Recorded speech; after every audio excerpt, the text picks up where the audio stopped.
Shalom Bapak Ibu dan semua saudara. Saya tentu sangat senang bisa menjumpai Bapak Ibu meski lewat video ini. Kita akan terus berdoa buat bangsa kita, bangsa-bangsa di dunia, dan semua hal supaya pergumulan kita semua karena COVID-19 dapat segera mendapatkan penyelesaian karena uluran tangan Tuhan. Mari kita terus merindukan firman Tuhan, dan sebelum kita dengar, mari kita sama-sama berdoa. Bapa di surga, kami rindu dengar firman-Mu, sampaikanlah sabda-Mu lewat hamba-Mu Rapi, dan berkati kami semuanya. Dalam nama Tuhan Yesus, demi nama Tuhan Yesus, mari kita semua berkata, amin. Bapak Ibu dan saudara, kita masih dalam nuansa setelah kebangkitan Tuhan Yesus.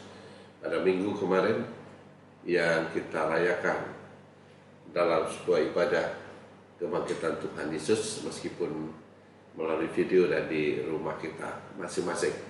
Hari ini saya ingin mengajak Bapak Ibu untuk membaca dalam Yohanes pasal yang ke-20 ayat yang ke-21. Yohanes pasal 20 ayat yang ke-21.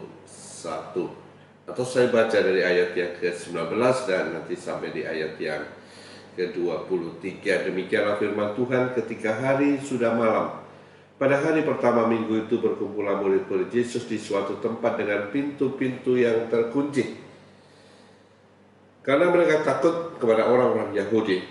Pada waktu itu datanglah Yesus dan berdiri di tengah-tengah mereka dan berkata, "Damai sejahtera bagi kamu." Dan sesudah berkata demikian, ia menunjukkan tangannya dan lambungnya kepada mereka. Murid-murid itu bersuka cita karena mereka melihat Tuhan. Ayat yang ke-21, maka kata Yesus sekali lagi, "Damai sejahtera bagi kamu, sama seperti Bapa mengutus aku, demikian juga sekarang aku mengutus kamu." Saya ingin mengulang, maka kata Yesus sekali lagi, damai sejahtera bagi kamu, sama seperti Bapa mengutus aku, demikian juga sekarang aku mengutus kamu. Bapak Ibu, hari ini Tuhan ingatkan kembali kepada kita semua sebagai murid-muridnya, sama seperti yang ia katakan kepada murid-murid yang pertama. Dan kita juga muridnya, dan pesan ini, firman ini juga buat saya dan buat semua saudara. Seperti Bapa mengutus aku, demikian juga sekarang aku mengutus kamu. Jadi Bapak Ibu, Bapa mengutus Yesus dan Yesus sekarang mengutus kita semua, saya dan semua saudara. Kebangkitannya yang mengalahkan maut memberikan kepada kita sebuah tugas yang baru, yaitu untuk kita diutus di tengah-tengah dunia. Bapa mengutus Yesus untuk datang ke dalam dunia. Ia berasal dari surga, tapi kita yang berada di dunia, ketika kita menjadi muridnya, maka berlakulah firman ini, berlakulah penugasan ini buat kita semuanya. Sama seperti Bapa mengutus Yesus, kita juga diutus oleh Yesus. Kemana? Ke dunia, di mana di dunia tempat kita berada, di lingkungan di mana kita Tuhan tempatkan. Seperti Yesus, kita juga akan sama seperti Yesus. Sama seperti Yesus, bagian yang pertama adalah Yohanes pasal yang ketiga. Injil Yohanes pasal yang ketiga, ayat yang ke-17. Ini bagian yang pertama dari tentu banyak, dan malam ini saya akan sampaikan 3 hal saja yang berkenaan dengan pengutusan Tuhan atas hidup saya dan semua saudara. Yohanes pasal 3 ayat yang ke-17, sebab Allah mengutus anaknya ke dalam dunia bukan untuk menghakimi dunia, melainkan untuk menyelamatkan oleh Dia. Jadi Allah mengutus anaknya, Bapa mengutus Yesus ke dalam dunia, sama seperti Yesus mengutus kita ke dalam dunia. Tempat di mana kita Tuhan tempatkan, ya, dalam keluarga, dalam teman-teman, masyarakat, dan semua handai tolan kerabat kita semuanya. Yang pertama, Tuhan datang ke dalam dunia tidak untuk menghakimi.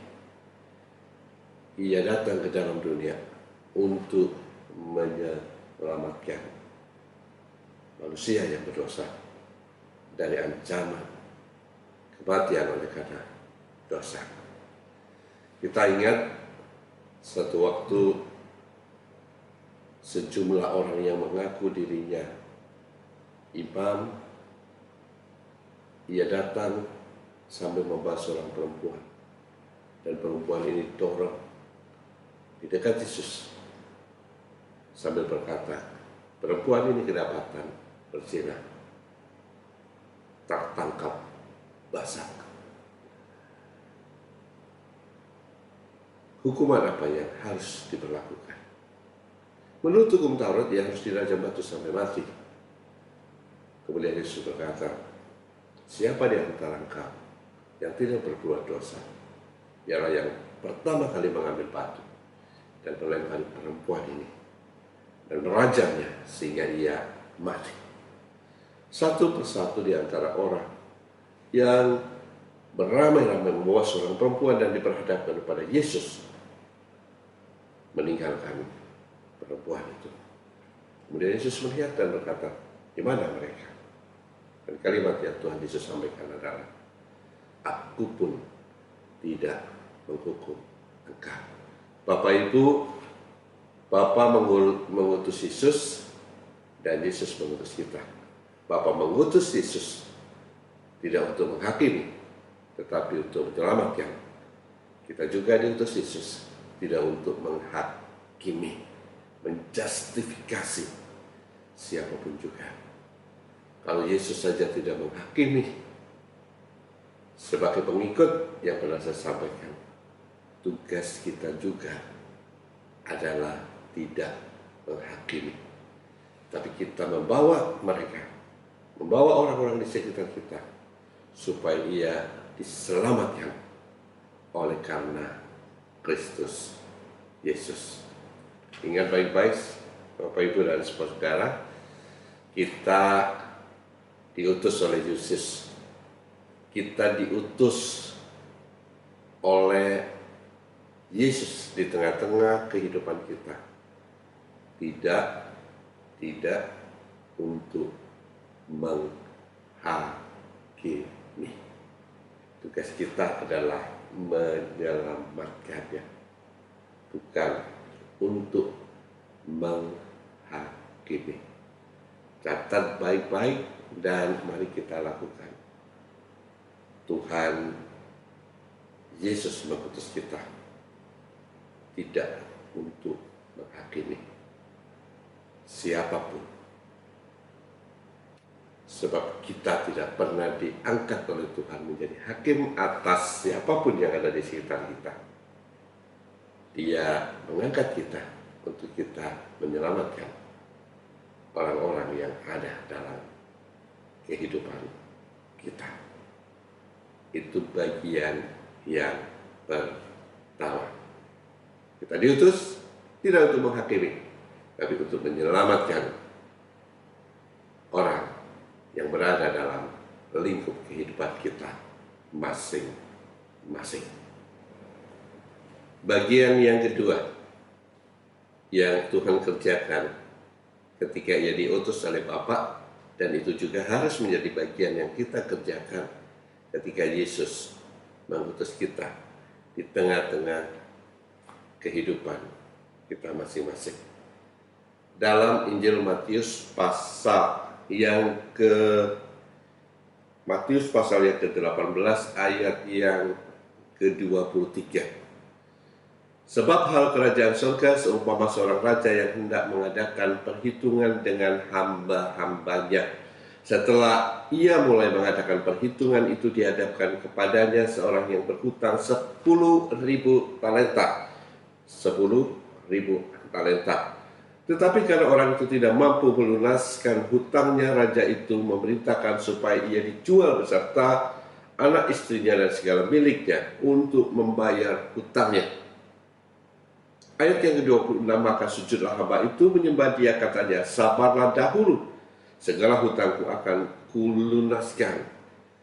Lalu tergeraklah hati raja itu oleh belas kasihan akan hamba itu, sehingga ia membebaskannya dan menghapuskan hutangnya.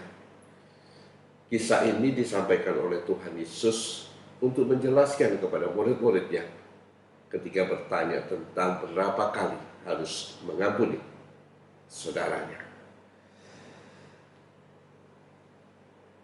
Ayat yang ke-28.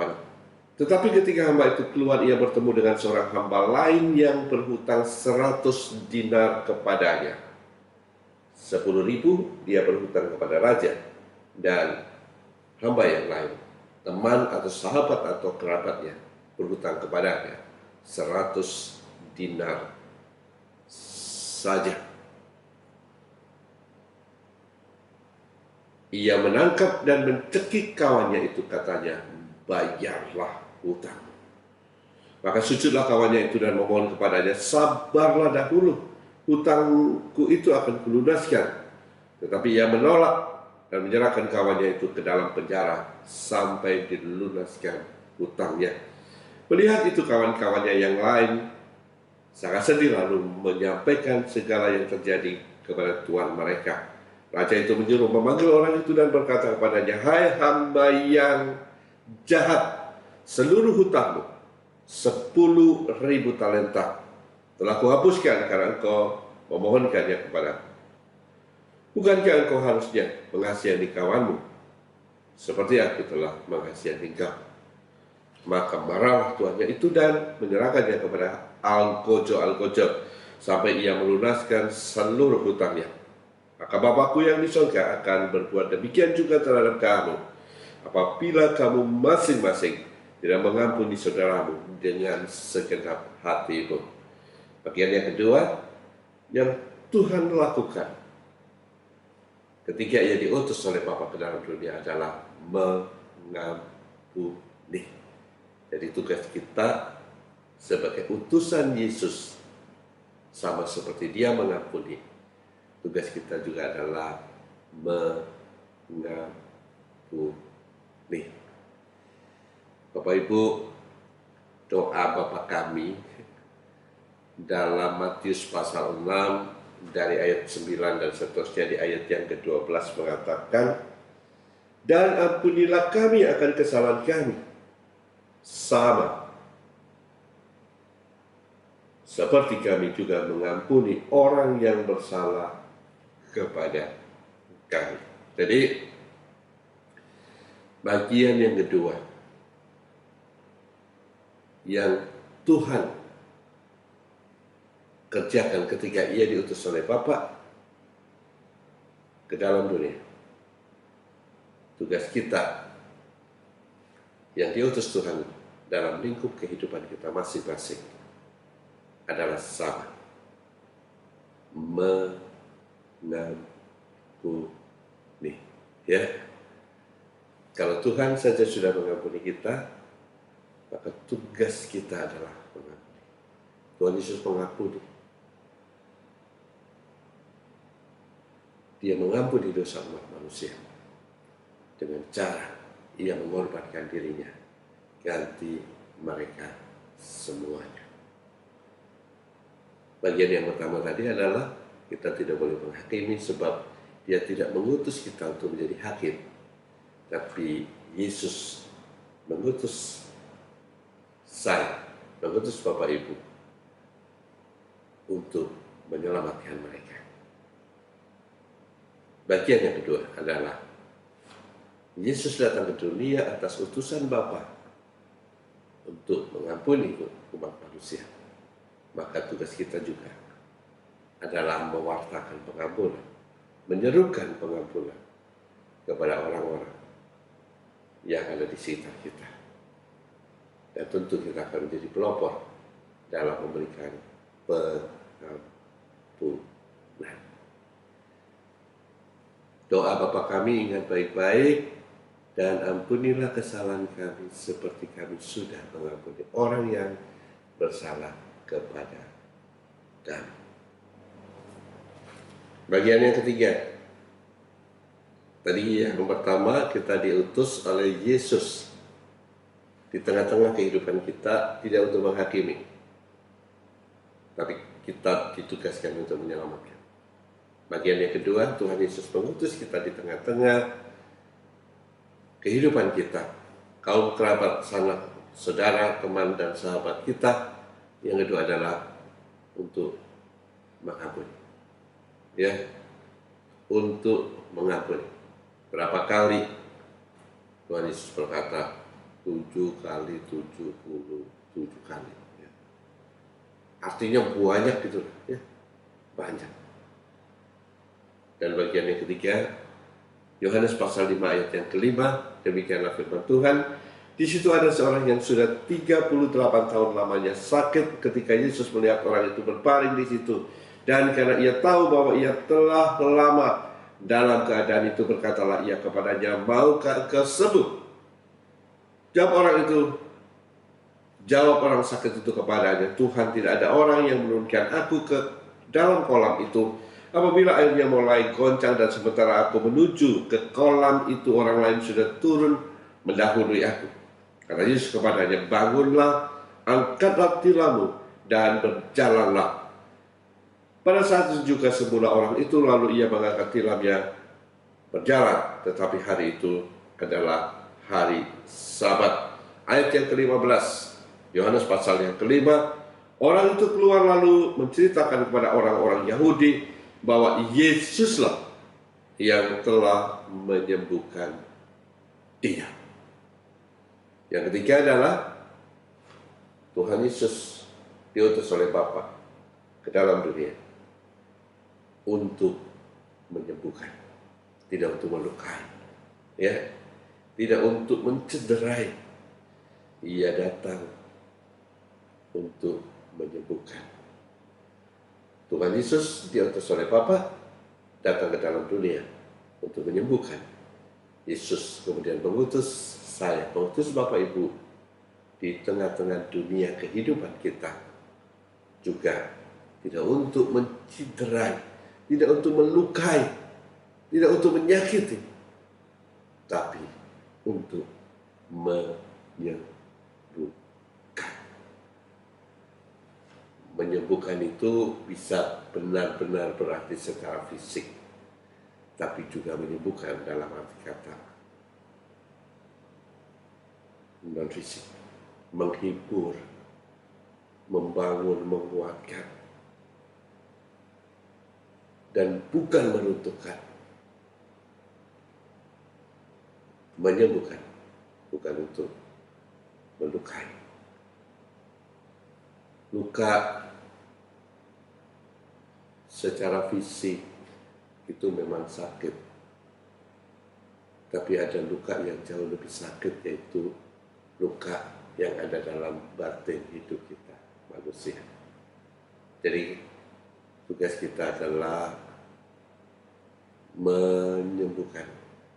Kita mendoakan, kita memberikan penghiburan, kita memberikan kepada orang-orang yang sakit, baik secara fisik maupun yang sakit secara hati, firman yang menghibur, doa yang menyembuhkannya. Jadi Bapak Ibu, Yesus bangkit, ia berpesan kepada murid-muridnya. Kita semua juga adalah murid-muridnya. Seperti Bapa mengutus aku, setelah kebangkitanku, sekarang aku mengutus kamu. Bapa mengutus aku ke dunia, aku mengutus kamu ke dunia dalam lingkup kehidupan kamu masing-masing. Ada tiga hal yang Tuhan lakukan, yang saya ingin sampaikan pada malam hari ini adalah tidak menghakimi. Yang kedua, mengampuni. Dan yang ketiga adalah menyembuhkan. Bapak Ibu dan semua saudara, jangan lupa kita ini utusan, dan mari kita kerjakan. Sama seperti yang Yesus kerjakan, mari kita juga mengerjakannya bagi orang-orang yang ada di sekitar kita. Kita bisa sebab Ia memberikan kuasa untuk kita bisa melakukannya. Tuhan Yesus kiranya memberkati Bapak Ibu semuanya. Tetap tinggal di rumah. Tetap tinggal di rumah. Dari rumah kita bisa melakukan banyak hal. Sebab apa yang kita kerjakan di rumah itu juga akan terikat di surga. Apa yang kita lepaskan di rumah kita juga akan terlepas di surga. Jangan lupa saya pesankan kepada semua saudara bahwa setiap hari sampai nanti kenaikan Tuhan Yesus ke surga tanggal 21 Mei, dua hal yang saya ingin Bapak Ibu tambahkan dari rutinitas kehidupan Bapak Ibu. Yang pertama adalah baca kitab Mazmur dari pasal 1 sampai nanti pasal 50 setiap hari sampai kenaikan Tuhan Yesus 21 Mei 2020. Berapa? Satu hari 3 pasal sedikitnya. Sebab tersisa waktu mungkin berapa 30 hari gitu ya. Jadi kalau satu hari Bapak Ibu bisa mengambil 5 pasal, berarti 21 Mei akan selesai. Di dalam Mazmur ada banyak doa yang menjadi kidung, dan mari kita menyampaikan kidung itu dalam doa bagi bangsa ini, bagi bangsa-bangsa di dunia, bagi kita semuanya. Tambahan yang kedua adalah setiap jam 3 siang, pasang alarm Bapak Ibu semuanya, bunyikan supaya jam 3 kita akan berdoa dengan doa Bapa kami. Setiap jam 3 siang, ya. Pagi baca Alkitab, siang jam 3 berdoa, dan malam Bapak Ibu boleh tambahkan juga akan baca kitab Mazmur. Di luar program bacaan Bapak Ibu semua, program di luar program Bapak Ibu membaca Alkitab, ya. Baca kitab Mazmur. Dan yang kedua, setiap jam 3 PM kita akan berdoa, doa Bapa kami. Berapa kali? 1 kali boleh, 3 kali juga boleh, supaya kita mendapatkan perlindungan bagi bangsa ini, bangsa-bangsa di bumi, dan bagi kita semuanya. Mari kita semua berdoa. Tuhan, terima kasih anugerah kemurahan-Mu, tuntunan penyertaan-Mu. Kami terus berdoa buat bangsa Indonesia, para pemimpin, dokter, tenaga medis, relawan, umat-Mu Tuhan, bangsa ini. Mohon belas kasihan dan kemurahan-Mu Tuhan, supaya segera Tuhan, segera terbebaskan dari COVID-19, supaya semuanya dipulihkan, ekonomi dipulihkan, pendidikan dipulihkan, dan kami semua juga dipulihkan, dapat kembali beribadah. Terima kasih, belas kasihan-Mu kami mohonkan, kemurahan-Mu Tuhan kami minta, kami mohon, kami minta Tuhan, pulihkanlah bangsa kami, berikanlah kekuatan, keajaiban, mujizat, pertolongan buat bangsa Indonesia dan bangsa-bangsa yang lain. Rakyat Indonesia Tuhan, mereka yang kekurangan berkati, mereka yang dalam kesulitan bukakanlah jalan. Para pemimpin negeri ini, Tuhan juga tolong dan memberkatinya. Berkati setiap umat Tuhan, jemaat mereka di MCC, berkati mereka semuanya. Tuhan lindungi, bungkus dengan kuasa darah-Mu, jauhkan dari sakit penyakit, dari COVID-19, kesehatan mereka sempurna, makan minum dicukupkan, dan mereka terus menjalankan tugas yang Tuhan telah berikan, pengutusan Tuhan atas hidup kami di tengah-tengah kehidupan kami. Terima kasih Bapa, segala syukur kami bagimu. Angkat kedua tangan, tengadahkan ke atas akan wajah-Mu dan lihatlah Tuhan. Dia dengan percaya, yang menghadapkan wajahnya, menyinari Engkau dengan damai sejahtera. Ya Tuhan yang peduli dan terus memperhatikan hidup kita, milik kepunyaannya.